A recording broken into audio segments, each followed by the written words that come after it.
Project Hail Mary, and I'm not even joking, this might be one of the best sci-fi movies in years. And I did not expect that at all. In a time where most movies are absolute garbage, this one actually made me sit there like, how the hell did this movie even get made? Because this movie is basically Interstellar, but it's actually a lot of fun.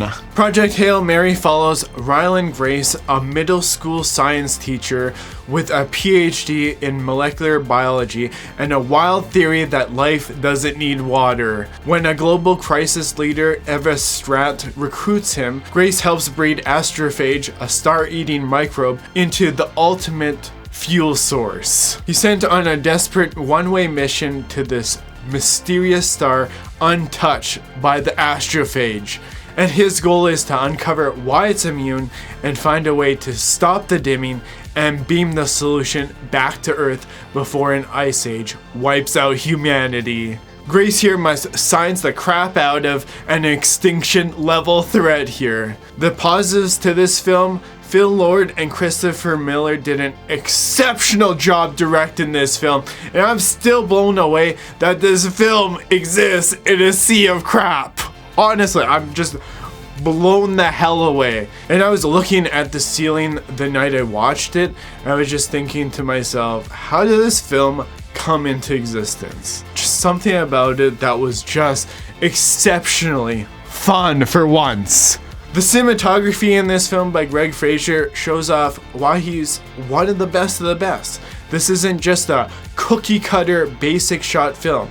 It's got his artistic flair while keeping it seemingly realistic as well. The music by Daniel Pemberton is solid. I wouldn't say it's as good as Hans Zimmer's Interstellar score, but regardless, it suits the film well. But nothing crazy good with a theme that sticks to you like the docking scene in Interstellar.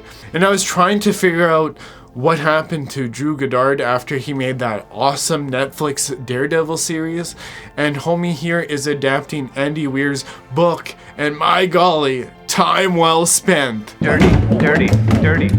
This has gotta be the most joy I've had in a film in a long time, and it feels good to say that for once, after trashing on movies all the time. And Rocky here clearly stealing the show in this one, but Ryan Gosling was also exceptional, playing an avoidant scientist who didn't want to put himself out there and be the best of the best. And coming from the guy who made The Martian and how well that film translated to a movie, you knew this was going to be good for sure. Or at least it had some premise to be good, because you never know these days. You're a bit skeptical on whether things will turn out to be crap or not. And Ryan Gosling here is very captivating, playing Grace, who can't shut the hell up, and it's great. I really like the dialogue in here. This room boring. Rocket! And I'm just gonna get into spoilers here because in a way it's a predictable film, but the journey to the end was what makes this film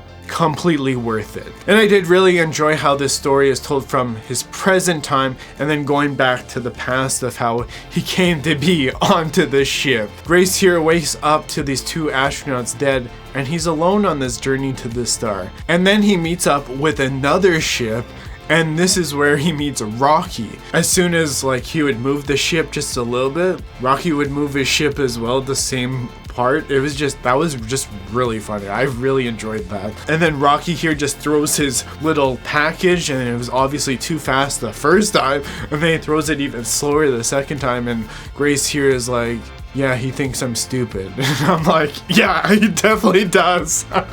This movie is so good. It just blows me away that this exists. And then Grace here tries to figure out how to communicate with this Rocky thing here, and he sort of figures it out based on the sounds and such, and he does a really good job with it. And then he finds out they're there for the same reason, and you're like, damn, okay. So both their worlds are going to shit here. Amazing. And then they share a bond together, and it's hilarious on how they communicate with one another.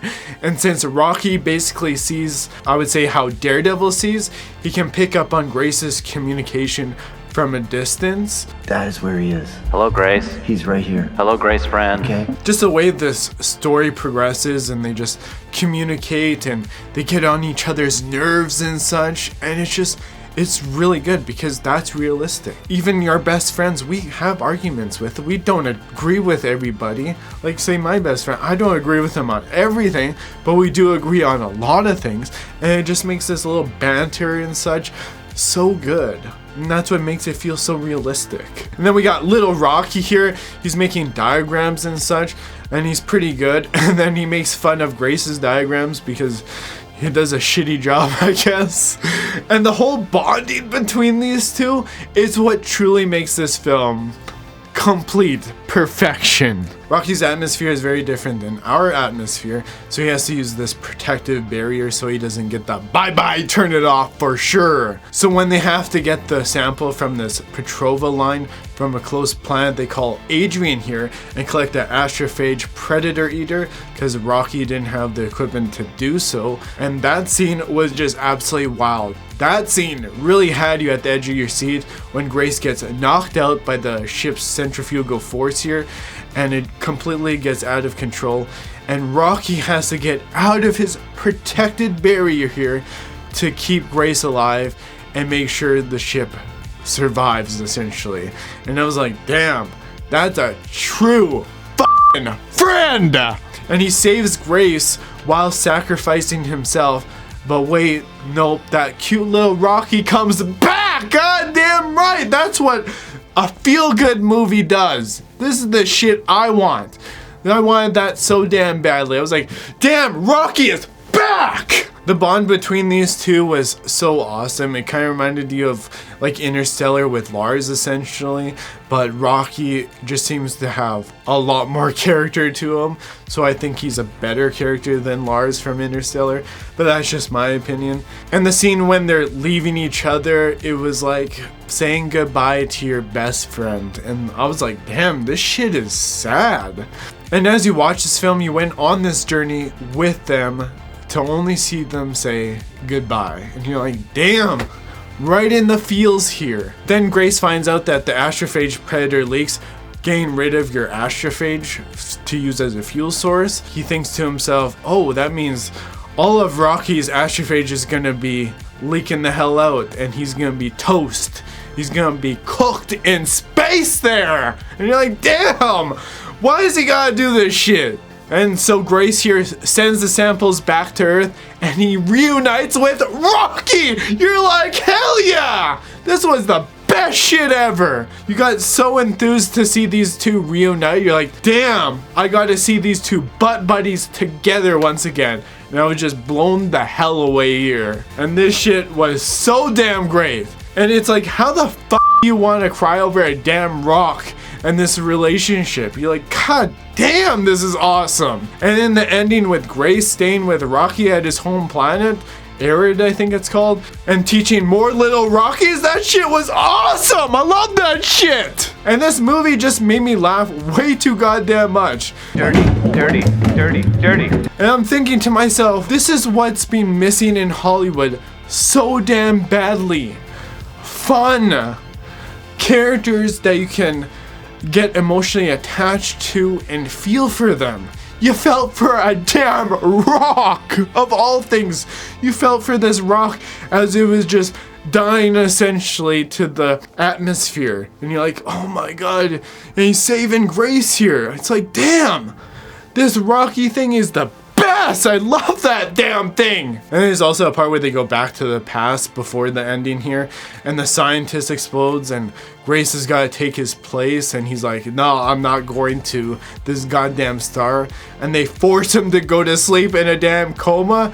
And I was like, damn, that was way too real. They definitely do that for sure. They'd be like, there ain't no way you are gonna do it regardless. And the thing about that was, it was funny as shit when he ran away, but damn, was it sad as well. And if that was me, I would have been like, give me some hookers and blow before I do that shit. Amazing, amazing, amazing. And it's also crazy how not enough people were laughing to this film. I thought it was absolutely hilarious. Like, just the quick, witty dialogue and everyone just being like very comedic here and there because the world's basically gonna end soon. You gotta have somewhat level of fun in here. It was just very overall engaging throughout the entire film, and I loved it. I love this film.